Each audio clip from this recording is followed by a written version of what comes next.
Hey, Wayne here. Are people afraid of the law anymore? I mean, when I was a young man, I remember always being afraid of the cops because just getting in trouble, knowing my life could be over with in an instant if I do something wrong and get caught to do it. Now, I'm not saying I was perfect. I was a bad kid growing up. I did a lot of bad things. I was not a good person growing up. But I always tried to avoid the law. And whenever I did come in front of the law, I always tried to pass it on like I was the best, smoothest, nicest person around. So they wouldn't think of me as being anything but a good guy. Excuse me. And man, I was at McDonald's here a while back. And I can't remember where we were. I think I was headed toward Bakersfield, and I stopped off at a McDonald's off of Highway 99. And no, I'm sorry, Highway 5. And there was a group of teenagers at this McDonald's, and they were destroying the place. They were just causing chaos.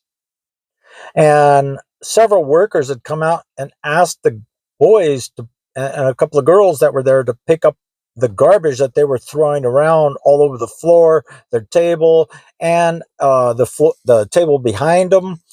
And they literally would look at these employees and say, "Go, go, go, kiss off." I mean, they were just rude little kids. I mean, they were probably, high school kids, but they were just rude people. And I thought to myself, where's your parents, number one? And don't you know that what you're doing will harm you in your adult life? If you continue a on a life that you're going now, it could harm you in your adult life. And you kids aren't even out of high school yet. I didn't act like that in high school. Like I said, I was a bad kid, but I did it on my own. I didn't go in front of adults and do it, at businesses and do it. We were smarter than that. We weren't stupid. And that's how we got away with it so much. We did it around no one. But kids today, they do it around everyone. They just don't care anymore. I mean, the mentality of some of these kids that I see today, it's so bad. I live right down the street from high school. And about 2 or 3 weeks ago, just before Christmas vacation, I was driving by, and there was like a group of these like 5 or 6 kids just all punching and kicking each other and throwing each other on the ground. And it was like just a free for all. And then I witnessed all these cars pulling over, adults getting out of the car and throwing the kids off of each other. And I was thinking to myself, what is society coming to today? Why are these kids even fighting each other? Now, I'm not going to say that it didn't happen during my time in high school, but honestly, I rarely seen it because we wouldn't do it in front of the high school. They would leave and go home at night and then meet each other on an off road somewhere at 8 o'clock at night and then do it. The school had nothing to do with it. And I've actually witnessed a few times that this happened in my younger teenage years. So that's all I know. But I grew up in Sacramento. And in Sacramento, I don't know how things are today, but back in the 80s, we did things differently. And we tried to avoid all contact with adults in the law as much as possible. So, what is happening to society today? Where are the parents? And are the schools any better? Are they teaching their kids anything at all? I don't know. One kid I talked to told me that the school that he goes to, somewhere in Hanford, California, is really bad. And the high school that he goes to, he said there's fights in the hallways every day. People are getting kicked out of school every day. People are bringing knives to school every day. People are bringing, the bad thing, rugs to school every day. And he said it's like the administrators are there just to make a paycheck and they don't care. And he says half of the teachers at a school don't even teach like they used to anymore. They don't care. The kids talk back to the teachers.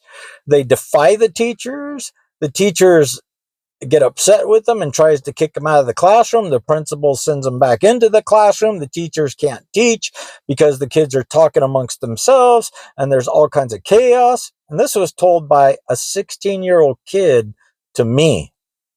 And it was one of my good friends' son. And I'm like, man, this is ridiculous. How is this even happening? Why are adults letting kids do this on a daily basis, especially at our schools? That's why California schools are failing, because the lack of discipline that schools used to give to kids, they no longer give that discipline to kids. And parenting is out the door here in California. And it might be like this around the rest of the country. I don't know. But here in California, parenting is at the door. If a teacher tries to raise their voice at kids, the parents come down on the teachers. Why are you doing this? You're supposed to be teaching my kid, and my kid's with you while I'm at work, or they're at school, and blah, blah, blah. I never did that to my kids. I was always on the side of the teacher. That's why my kids got a good education and all of them went through college, because I was always on the side of the teacher. I never let my kids get away with what these kids today are getting away with. I never took the side of my child when I knew the teacher was in the right and my child was doing wrong, because it wouldn't have happened. My child knew better. My child knew right from wrong. And I taught them that since the beginning of preschool, kindergarten, first grade, second grade, third grade. Now the punishments get thicker in third grade. So you want to come home and tell me what you did wrong was the teacher's fault?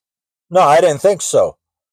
So get in there and do your homework and think about it. And I want you to write a letter to your teacher apologizing for what you did, because I ain't taking your side. Teacher was right. You were wrong. And that's all it was. Period. Because dad's home. I'm not going to let my kid dictate what they think is right and wrong in the third grade. Come on. They know it was wrong when they get home and dad doesn't take their side. And boy, did I have them in tears. Would never spank my kids, but I did have them in tears. I didn't have to spank them. They were afraid of me. Period. But kids today, they're roaming out there. They're roaming the streets at night. I see it. 10, 12 o'clock at night. I see kids walking around the neighborhood causing mischief all over where I live. I hear them yelling, screaming, hollering. I hear parents out there yelling at their kids at 1 o'clock in the morning on a weekend. Get inside. What the hell are you doing out there? It ain't going to happen in my household. But each and every person has a right to run their house the way they want to run it. I understand that. But when you let your kids defy the system, that's on you, partner. That's on you, parents. That's a shame that you take your kids aside over the law's side. And it's a shame when you parents make your kids afraid of law enforcement. That alone is a shame, and you should feel ashamed of yourself, because I see it all over the place.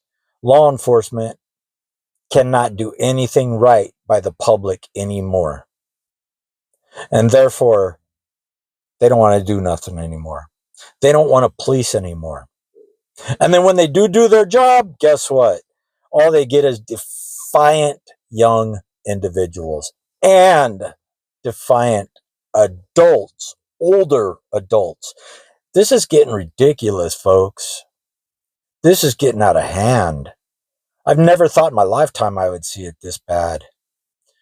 But here in California and around the country and around the world and some other countries, they don't care. Folks just don't care anymore. They have no self-respect and no well-being for themselves.